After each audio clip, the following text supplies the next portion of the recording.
All right, here we go. It's 9:30 and just a little bit 9:32 according to our Apple devices. 9:32 and it's time for another edition of Random Tan Experience. So, welcome everybody. We were a little bit late getting the link out tonight, but here we are, and thanks for everybody watching right now. So this is Jeff, and I'm Jeff, and this I'm is Liz, right? We're a little We're under the spaced weather. Out. Yeah, we're going to talk a little bit about that tonight. We're going to talk a little bit about that. But anyway, Yes. A little bit more about us. If this is the first time you're watching, we are full-time work-from-home entrepreneurs and homeschoolers, parents of nine kids. Yeah, and it's and as I like to say, which is a line that Jeff actually came up with first. When people say, wow, you guys must be busy, I like to say not so much busy as deaf. Yeah. And today was a good example of that. Yeah. So on today's episode, we're going to talk about how we manage chores and viruses, which we're in the middle of dealing with right now, and keeping sane when everybody has meltdowns, because that's pretty much summarizes today, a day of viruses and meltdowns. Sometimes, we think about our content the week before or a couple weeks before. So that would be a good thing to talk about on our show.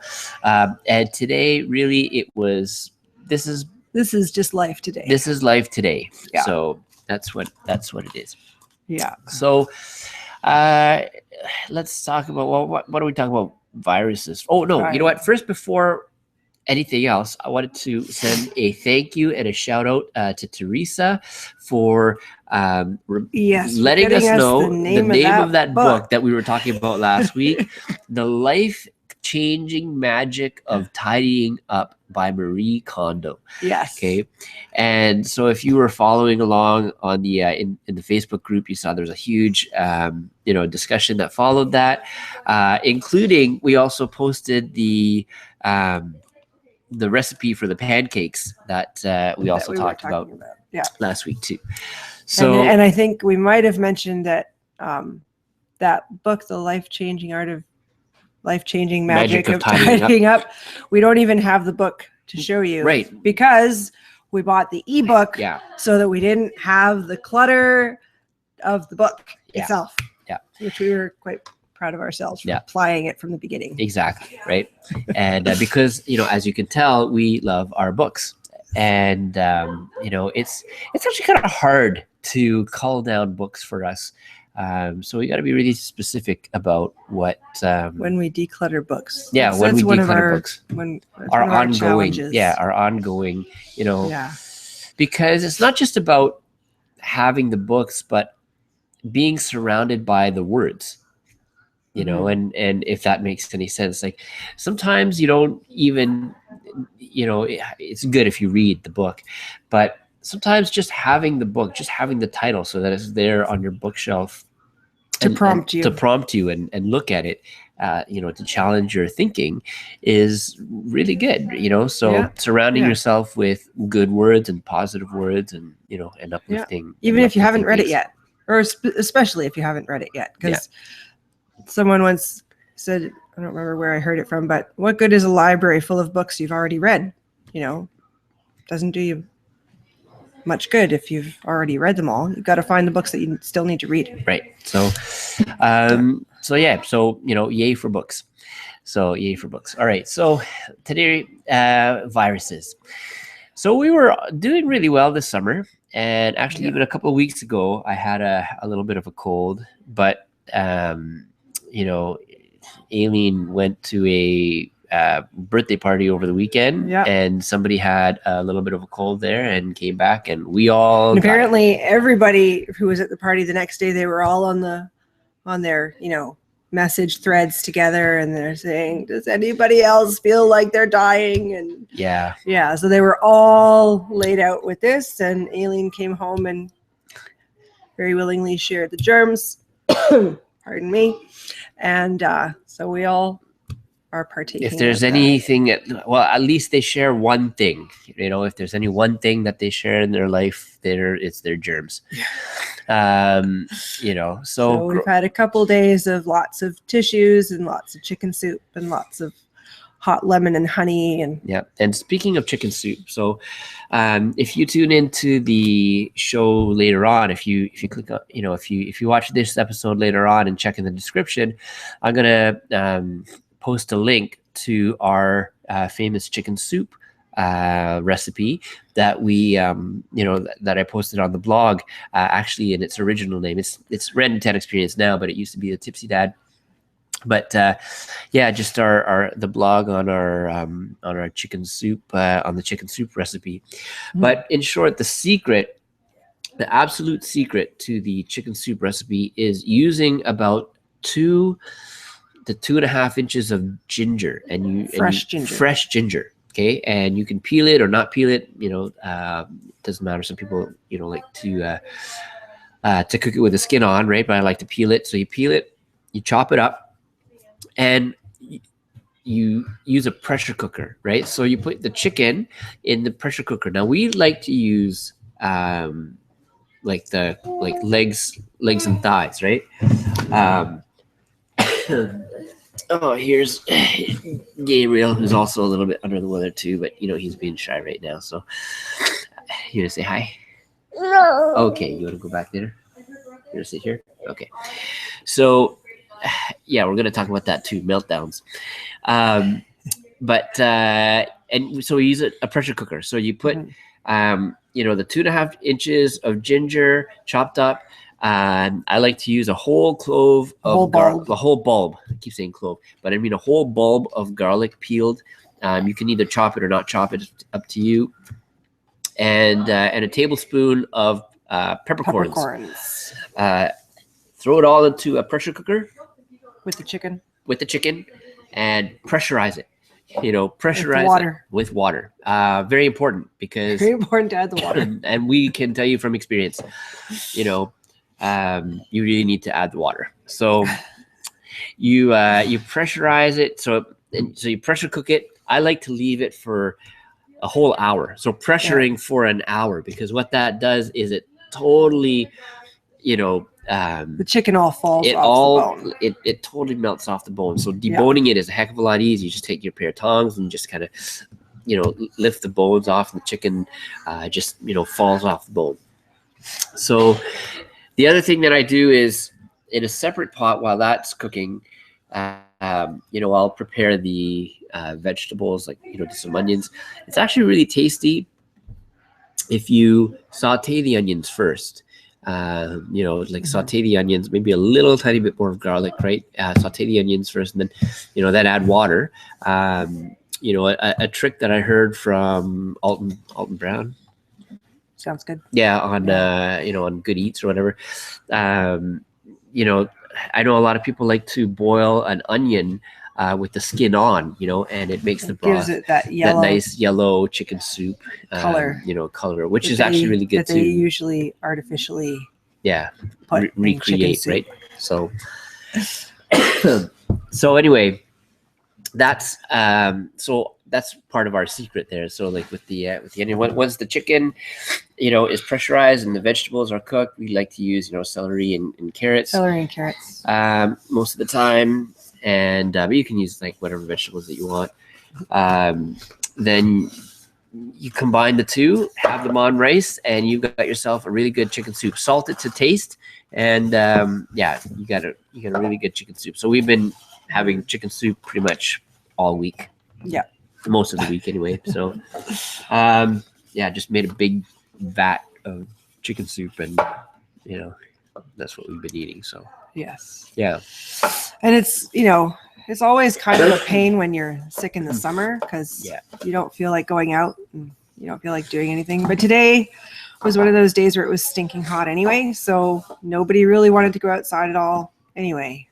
So they were all sort of in various levels of sickness or recuperation and lying around and And this is sort playing of video games and and at each other's throats. Yeah, and this is kind of where you have to let go a little bit.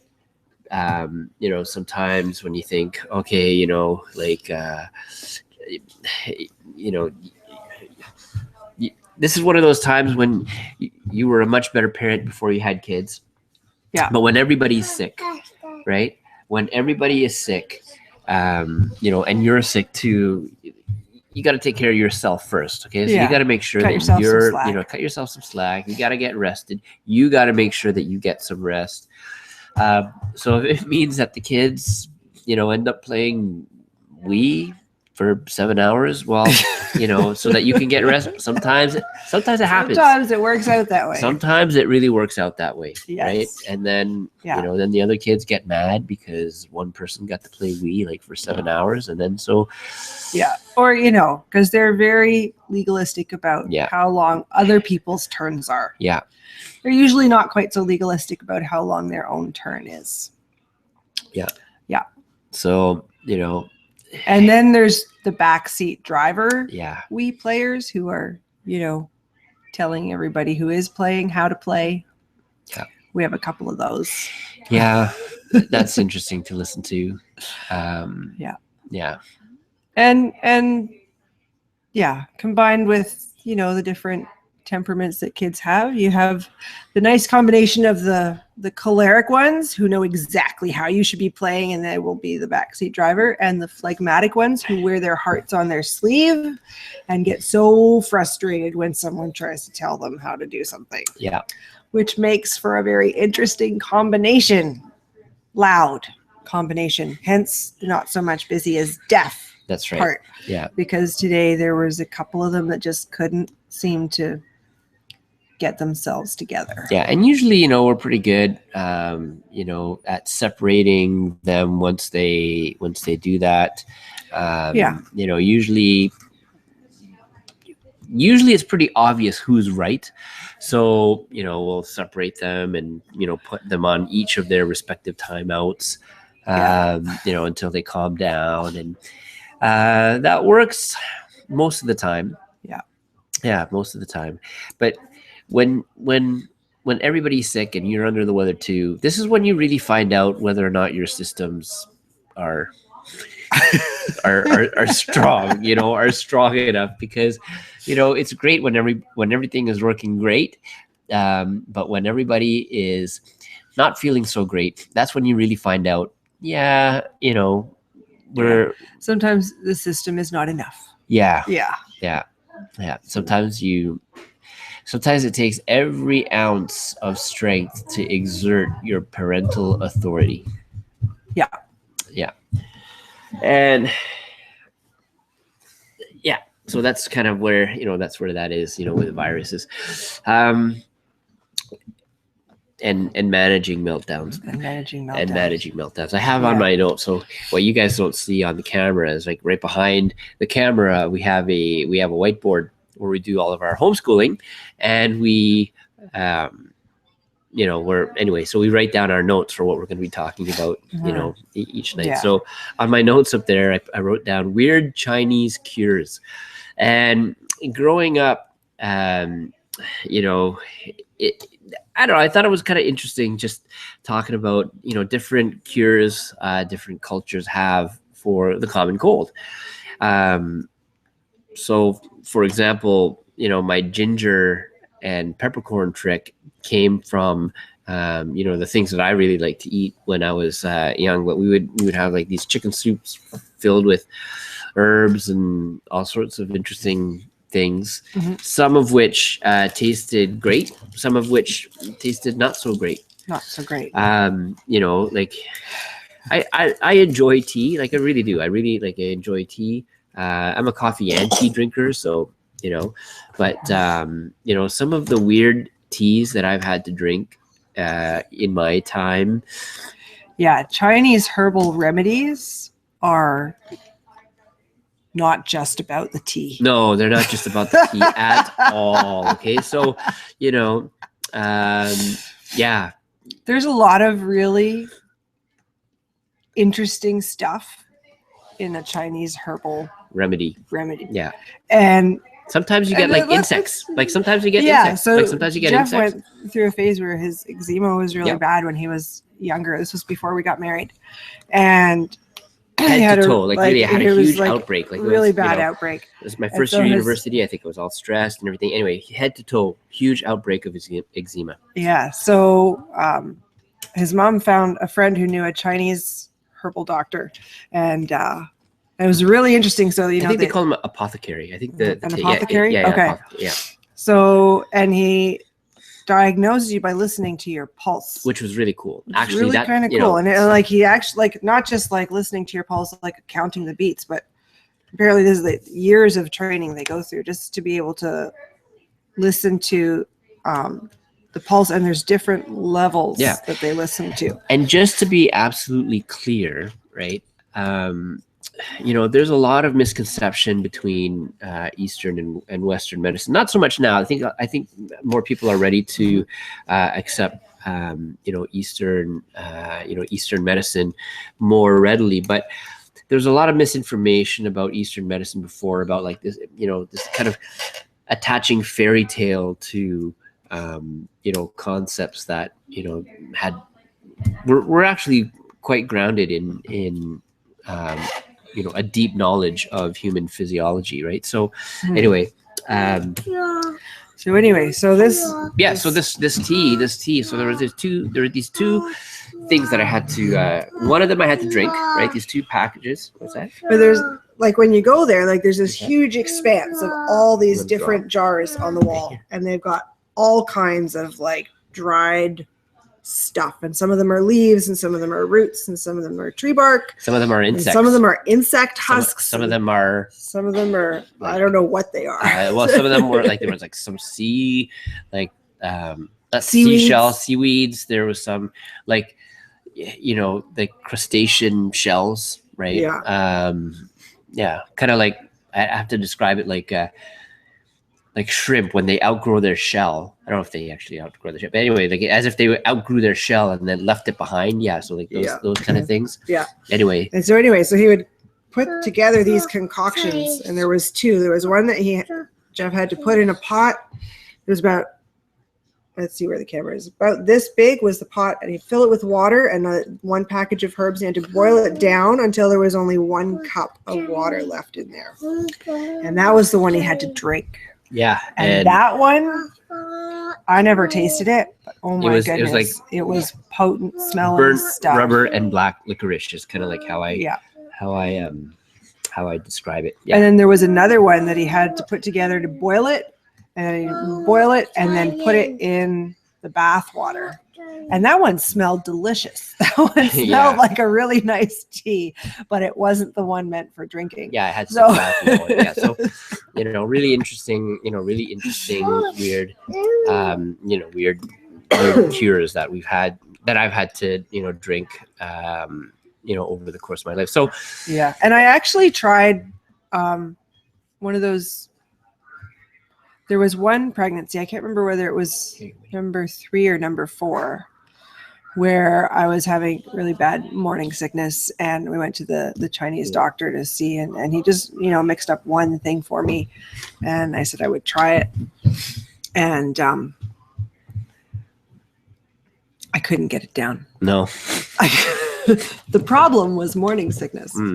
So the gag reflex was really strong. And I tried that once. It probably had a ton of really good stuff in it that would have helped me with the pregnancy. But I just couldn't get it past the gag. That was So there you go. So if you're watching, what are some of the weird cures that you've ever had to had to encounter and do, and some of the weird cures for colds that you guys had when you were growing up. So let us know, randomtanexperience@gmail.com, or comment here in the video, or if you haven't joined our Facebook group, hashtag randomtanexperience, join there and join the fun. So managing chores. How do we manage chores? Because that's a question that we get a lot. Yeah, and I think we've talked about it before as well. Maybe, but let's it's always a work in progress. Yes. And sometimes things change, and sometimes it works and sometimes it doesn't. Like tonight, everybody knows what they have to do. Yeah. Tonight happens to be garbage day, and so we have this thing called 5 o'clock jobs. Okay, so we do 5 o'clock jobs, and everybody does their 5 o'clock jobs, and so the recycling, all the major rooms in the house get a pick and a tidy, like a pick up and a tidy, and all the garbage cans in the house theoretically get an empty and then brought from the garbage cans in the in whatever rooms they are back out to the big garbage, big bin outside. Right. Yeah. And tomorrow is a garbage pickup day, so it has to be out by 7 a.m. Right. So you would think that they would all do their 5 o'clock job and then get the garbage out to the curb. No, it's not there. So I will probably have to wake up early in the morning and take it out there myself, because it's some of them are still up. So maybe I'll crack the whip. Yeah. If there's one thing I've found about chores and systems, no matter what system you implement, I don't think I've ever found anyone yet that finds the system is strong enough that it implements itself. Yeah. So it always requires human management. Yeah. Yeah. Yeah. There's always the element of the reminding. And, sometimes the reward is good, and sometimes it's enough incentive for a time. But eventually I've found any reward starts to lose its appeal once they realize, oh, yeah, I got to do it again. So you got to change it up. I got to do it again. Or you got to, Yeah. And you got to kind of figure out what kind of chores are age appropriate. Yep. And, some kids are ready for chores earlier than others. We find generally 5 years old. That about 5 years old Yep. is a good time to start them on a regular household chore. Actually, our 5-year-old this year, like just tonight, really asked for a 5 o'clock job. Yeah, so that was cool. Yeah, that was really cool. Yeah, in the meantime, usually around that age, their 5 o'clock job will be like straightening and pairing up the shoes in the hallway. Yeah, we have a lot of shoes. Yeah, in this house. Yeah. Yeah. I am not the one with the most shoes. Yeah. Just say I'm not the one with the most shoes. Actually, yeah. I have.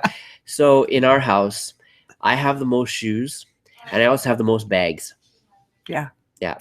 And probably the most clothes. Yeah.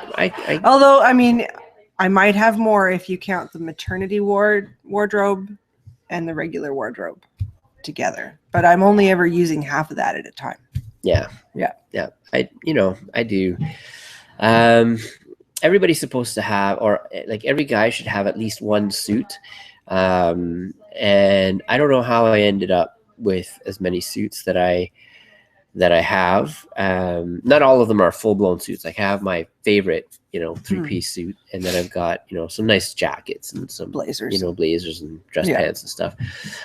And I have my own tux, so that's cool too, right? So, having, my own tux. And sometimes on those very rare times when I actually have the house to myself, I will dress up like James Bond and run around the house. I don't know if I said that on another show too. Anyway. He doesn't get that opportunity very often. No. So, but back to the chores. So the shoes are a great idea for a chore for a 5-year-old. And then as they get older, then they have different areas of the house that they could be in charge of picking up and tidying. So my rule, for example, is like in addition with the chores. So at grade 2, that's when they learn how to cook rice. And they get put on rice duty. Age 7. At age 7, yeah. So they get paid. Yeah. They get put on rice duty, and we have a rotating rice roster. So. With the alliteration totally unintended. Right. There. So rotating rice roster. But I'm not saying a lot this episode. So I've been intentionally watching my ums and ahs because getting better. Yeah. Well, my mom watched the last episode and she kept telling me about my ums and ahs, and she sent me an email about it. So thanks, Mom. And so I was watching my ums and ahs this episode. Very good. Yeah. Very good. Good. So yeah, after rice and cleanup, then there's laundry. Oh yeah. Which right now is sort of undesignated. And I'm thinking that might change. I'm thinking one of our teens is going to take on the laundry management. Yeah. We have like a number of kids who are trained in how to run a washing machine and dryer. And so at any given time I can say, okay, you know, so-and-so go and put in a load of darks or a load of whites or a load of colors or a load of towels, because all our hampers are separated already that way, so they don't have to sort the laundry, which I find is a big time saver. If you don't have to sort it, if it gets sorted into the dirty bins, that's a major time saver. Yeah. It's just once it's clean, having them all. That's then there's the folding and putting away. And so that's the system that we have to kind of work on and develop as well. So that system is needing attention right now. Yeah. So if you guys have any ideas and suggestions for that, we would gladly take them and you know, and listen. So so what are your sorting techniques, and what are your you know, methods of dealing with the mountains of laundry that you guys have at your house? So because I'm sure everybody's got mountains of laundry, so it's you know, it is something that we all deal with for sure. Yeah, for sure. Good. Cool. So I think that's everything on our list that we were going to be talking about tonight. I think so. Yeah. We actually got through without losing a lung, which was good. Yeah.